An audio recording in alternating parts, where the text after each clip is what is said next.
ನಮಸ್ತೆ ವೀಕ್ಷಕರೇ, ಇವತ್ತಿನ ವಿಡಿಯೋದಲ್ಲಿ ಅಬಾರ್ಷನ್ ಪಿಲ್ ಅಂದರೆ ಏನು, ಅದು ಹೇಗೆ ಕೆಲಸ ಮಾಡುತ್ತೆ, ಯಾವಾಗ ಯೂಸ್ ಮಾಡ್ತಾರೆ ಮತ್ತು ಯಾವ ಮುನ್ನೆಚ್ಚರಿಕೆ ಕ್ರಮಗಳನ್ನ ನೀವು ತೆಗೆದುಕೊಳ್ಬೇಕಾಗುತ್ತೆ ಈ ಒಂದು ಮೆಡಿಸಿನ್ ತೆಗೆದುಕೊಂಡಾಗ ಅಂತ ಸಿಂಪಲ್ ಆಗಿ ಎಕ್ಸ್ಪ್ಲೈನ್ ಮಾಡ್ತಿದ್ದೀನಿ. ಎಲ್ಲನೂ ಸ್ಕಿಪ್ ಮಾಡದೆ ನೋಡಿ ಅಂತ ಹೇಳ್ತಾ ಈ ಒಂದು ವಿಡಿಯೋನ ಸ್ಟಾರ್ಟ್ ಮಾಡ್ತಿದ್ದೀನಿ. ಅಬಾರ್ಷನ್ ಪಿಲ್ಲನ್ನು ಮೆಡಿಕಲ್ ಅಬಾರ್ಷನ್ ಅಂತ ಕೂಡ ಹೇಳ್ತಾರೆ. ಈ ಒಂದು ಮೆಡಿಸಿನ್ನ ಡಾಕ್ಟರ್ನ ಕನ್ಸಲ್ಟ್ ಮಾಡಿ ನೀವು ಯೂಸ್ ಮಾಡಬೇಕಾಗುತ್ತೆ.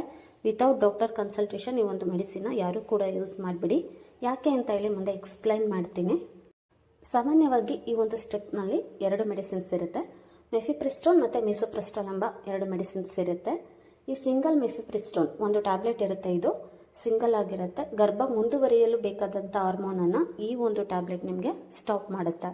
ನೆಕ್ಸ್ಟು 4 ಟ್ಯಾಬ್ಲೆಟ್ಸ್ ಇರುತ್ತೆ, ಅದನ್ನು ಮಿಸೋಪ್ರಿಸ್ಟೋನ್ ಆಗಿರುತ್ತೆ. ಇದು ಗರ್ಭಾಶಯದಲ್ಲಿ ಕಾಂಟ್ರಾಕ್ಷನ್ನ ಉಂಟು ಮಾಡಿ ಬ್ಲೀಡಿಂಗ್ ಮೂಲಕ ಪ್ರೆಗ್ನೆನ್ಸಿ ಟಿಶ್ಯೂನ ಹೊರಬರೋದಕ್ಕೆ ಈ ಒಂದು ಟ್ಯಾಬ್ಲೆಟ್ ಸಹಾಯ ಮಾಡುತ್ತೆ.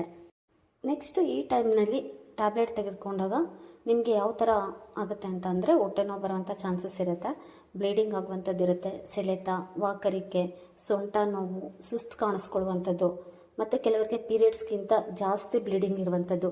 ಈ ಥರ ಏನಾದರೂ ನಿಮಗೆ ಪ್ರಾಬ್ಲಮ್ಸ್ ಆದರೆ ನೀವು ಡಾಕ್ಟರ್ನ ಕನ್ಸಲ್ಟ್ ಮಾಡಬೇಕಾಗತ್ತೆ. ಯಾಕೆ ಈ ಒಂದು ಮೆಡಿಸಿನ್ಸ್ನ ಡಾಕ್ಟರ್ ಗೈಡೆನ್ಸ್ ಜೊತೆ ಯೂಸ್ ಮಾಡಬೇಕು ಅಂತ ಅಂದರೆ, ನಿಮ್ಮ ಪ್ರೆಗ್ನೆನ್ಸಿ ಎಷ್ಟು ವಾರದಲ್ಲಿದೆ ಅಂತ ಫಸ್ಟು ತಿಳ್ಕೊಳ್ಬೇಕಾಗುತ್ತೆ. ನಿಮ್ಮ ಪ್ರೆಗ್ನೆನ್ಸಿ ಏನಾದರೂ 9 ವಾರದ ಒಳಗಡೆ ಇದ್ದರೆ ಈ ಒಂದು ಟ್ಯಾಬ್ಲೆಟ್ ವರ್ಕ್ ಆಗುತ್ತೆ. ಎಬೋವ್ 9 ವೀಕ್ಸ್ ಏನಾದರೂ ಆಗಿದ್ರೆ ನಿಮಗೆ ಈ ಒಂದು ಟ್ಯಾಬ್ಲೆಟ್ ವರ್ಕ್ ಆಗಲ್ಲ, ನಿಮ್ಮ ಅಬಾರ್ಷನ್ ಫೇಲ್ ಆಗುವಂಥ ಚಾನ್ಸಸ್ ಇರುತ್ತೆ. ಅದರಿಂದ ಡಾಕ್ಟರ್ ಗೈಡೆನ್ಸ್ ಜೊತೆ ಈ ಒಂದು ಮೆಡಿಸಿನ್ನ ನೀವು ತೆಗೆದುಕೊಳ್ಬೇಕು. ಸೆಕೆಂಡ್ ಒನ್ ಬಂದು ಎಕ್ಟೋಪಿಕ್ ಪ್ರೆಗ್ನೆನ್ಸಿ ಇದೆಯಾ ಅಂತ ಹೇಳಿ ಚೆಕ್ ಮಾಡ್ತಾರೆ. ಎಕ್ಟೋಪಿಕ್ ಪ್ರೆಗ್ನೆನ್ಸಿ ಅಂದರೆ ನಾರ್ಮಲ್ ಆಗಿ ಫರ್ಟಿಲೈಸ್ಡ್ ಎಗ್ ಗರ್ಭಾಶಯದಲ್ಲಿ ಹೋಗಿ ಬೆಳೆಯುತ್ತೆ. ಬಟ್ ಎಕ್ಟೋಪಿಕ್ ಪ್ರೆಗ್ನೆನ್ಸಿ ಅನ್ನೋದು ಟ್ಯೂಬಲ್ಲೇ ಫಾರ್ಮ್ ಆಗುತ್ತೆ, ಅಂದರೆ ಅಲ್ಲೇ ಬೆಳೆಯೋದಕ್ಕೆ ಸ್ಟಾರ್ಟ್ ಆಗುತ್ತೆ. ಇದು ತುಂಬಾ ರಿಸ್ಕ್ ಆಗಿರುವಂಥ ಪ್ರೆಗ್ನೆನ್ಸಿ ಆಗಿರುತ್ತೆ. ಸೊ ಇದನ್ನು ಚೆಕ್ ಮಾಡಿ ನಿಮಗೆ ಡಾಕ್ಟರ್ ಮೆಡಿಸಿನ್ಸ್ನ ಕೊಡಬೇಕಾಗುತ್ತೆ. ನಿಮಗೇನಾದರೂ ಜಾಸ್ತಿ ಬ್ಲೀಡಿಂಗ್ ಅಥವಾ ಇನ್ಫೆಕ್ಷನ್ ಇದ್ದರೆ ನಿಮಗೆ ಟ್ರೀಟ್ಮೆಂಟ್ನ ಅವಶ್ಯಕತೆ ಇರುತ್ತೆ. ಸೊ ಡಾಕ್ಟರ್ನ ಗೈಡೆನ್ಸ್ ಜೊತೆನೇ ಈ ಒಂದು ಮೆಡಿಸಿನ್ನ ನೀವು ಯೂಸ್ ಮಾಡಬೇಕಾಗುತ್ತೆ. WHO ಪ್ರಕಾರ ಕೆಲವೊಂದು ಡೇಂಜರಸ್ ಲಕ್ಷಣಗಳಿದ್ದರೆ ನೀವು ಡಾಕ್ಟರ್ನ ಕನ್ಸಲ್ಟ್ ಮಾಡಬೇಕಾಗುತ್ತೆ.